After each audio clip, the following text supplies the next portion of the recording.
என் அன்பு மாணவர்களுக்கு வணக்கம். இந்த வீடியோவில் டிப்ளமோ என் ஸ்கீம் மேக்ஸ், அதாவது டிப்ளமோ என் ஸ்கீமில் 2 மேக்ஸ் இருக்குது. ஃபர்ஸ்ட் செமஸ்டரில் இருக்கிறது பார்த்தீங்கன்னா இன்ஜினியரிங் மேத்தமெட்டிக்ஸ் 1, செகண்ட் செமஸ்டரில் இருக்கக்கூடிய மேக்ஸுக்கு பேர் வந்து இன்ஜினியரிங் மேத்தமெட்டிக்ஸ் 2. இன்றைக்கி நம்ம பார்க்கக்கூடிய மேக்ஸ் வந்து ஃபஸ்ட் செமஸ்டரில் இருக்கக்கூடிய மேக்ஸ் தான் பார்க்க போகிறோம், அதாவது இன்ஜினியரிங் மேத்தமெட்டிக்ஸ் 1. இதை பாஸ் பண்ணுறதுக்கு வீடியோஸ் போட சொல்லி கேட்டிருந்தீங்க.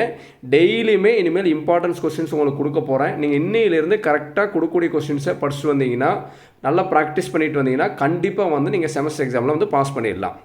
இதனுடைய சப்ஜெக்ட் கோடு வந்து 40012, சப்ஜெக்ட் பேர் வந்து இன்ஜினியரிங் மேத்தமெட்டிக்ஸ் 1. இப்போ நம்ம பார்க்கக்கூடிய கொஸ்டின்ஸ் வந்து பார்த்தீங்கன்னா எதில் கேட்பாங்கன்னா 7 மார்க்ஸ் அண்ட் 8 மார்க்ஸ் கொஸ்டின்ஸில் வந்து நம்மளுக்கு வந்து கேட்பாங்க.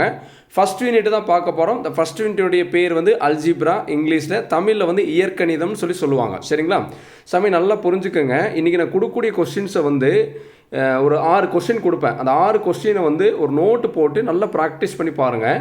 இதுக்கு உண்டான சொல்யூஷன்ஸ்லாம் ஆல்ரெடி நம்ம சால்வ் பண்ணி நம்மளுடைய சேனல் அப்லோட் பண்ணியிருக்கேன். அதனுடைய லிங்க் வந்து உங்களுக்கு டிஸ்கிரிப்ஷன் பாக்ஸில் தரேன். அதை நீங்கள் அந்த வீடியோவை கிளிக் பண்ணி பார்த்துட்டு அதே மாதிரி இந்த சம்ஸ்லாம் நீங்கள் ப்ராக்டிஸ் பண்ணி பார்த்தீங்கன்னா கண்டிப்பாக உங்களுக்கு இது யூஸ்ஃபுல்லாக இருக்குது. சரி, இம்பார்ட்டன்ட் கொஸ்டின் சரி என்னன்னு சொல்லி பார்த்துலாங்களா? பாருங்கள், ஃபஸ்ட்டு கொஸ்டின் பாருங்கள். டே 1க்கு உண்டான சேலஞ்ச் கிராமர் ரூல். தமிழில் கிராமரின் விதியை பயன்படுத்தி தீர்க்க அப்படின்னு சொல்லி கேட்பாங்க. சரிங்களா?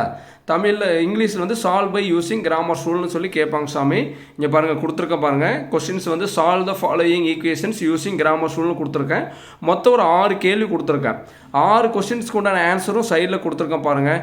இந்த ஆன்சர்ஸ் எல்லாம் வந்து ஆக்சுவலி என்னென்ன சாமி, இங்கே பாருங்கள், இந்த கேள்வி இல்லாமல் கொஸ்டின் பேப்பர் எடுக்கவே மாட்டாங்க. கண்டிப்பாக வந்து கிராமர் ரூல் வந்து கட்டாயமாக வரும். நீங்கள் தைரியமாக படிக்கலாம். அந்த கிராமர் ரூல் நல்லா தரவு பண்ணிட்டீங்கன்னா நம்மளுக்கு வந்து 7 மார்க் அல்லது 8 மார்க் நமக்கு ரெடி ஆகிடும்.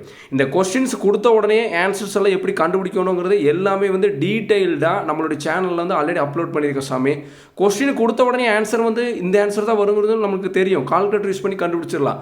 ரொம்ப ஈஸியான மெத்தடில் சால்வ் பண்ணி போட்டிருக்கேன். டிஸ்கிரிப்ஷன் பாக்ஸில் அந்த இந்த சம்மனுடைய சொல்யூஷனுடைய லிங்க் எல்லாம் உங்களுக்கு தர்றேன். அதை நீங்கள் கிளிக் பண்ணி பார்த்துட்டு சாமி தயவு செஞ்சு ஒரு 15 நிமிஷம் செலவு பண்ணிங்கன்னா போதும். கண்டிப்பாக வந்து ஒரு 7 மார்க்கில் 8 மார்க் வாங்கிடலாம். இந்த செமஸ்டர் எக்ஸாமில் கட்டாயமாக இந்த கேள்வி கேட்பாங்க கிராமர் ரூல். ஒரு 6 கேள்வி கொடுத்துருக்கேன். இந்த 6 கேள்வியை ப்ராக்டிஸ் பண்ணி பாருங்கள். ப்ராக்டிஸ் பண்ணி பார்த்துட்டு நீங்கள் எல்லாம் ப்ராக்டிஸ் பண்ணி பார்த்துட்டிங்கன்னா கமெண்ட் பாக்ஸில் உங்களுடைய கமெண்ட் வந்து போடுங்க. அடுத்தடுத்த நாள் என்னென்ன படிக்கணுங்கிறத, ஒவ்வொரு நாள் என்னென்ன படிக்கணுங்கிறத நான் கொடுக்குறேன். செமஸ்டர் வரைக்கும் நான் கொடுக்குறதெல்லாம் கரெக்டாக படிச்சுட்டு வந்தீங்கன்னா கண்டிப்பாக வந்து செமஸ்டர் எக்ஸாமில் பாஸ் பண்ணிடலாம். மேக்ஸ் 2க்கு உண்டான வீடியோ வந்து நெக்ஸ்ட் வீடியோவில் உங்களுக்கு வந்து அப்லோட் பண்ணுறேன். சரியா சாமி? Thank you students.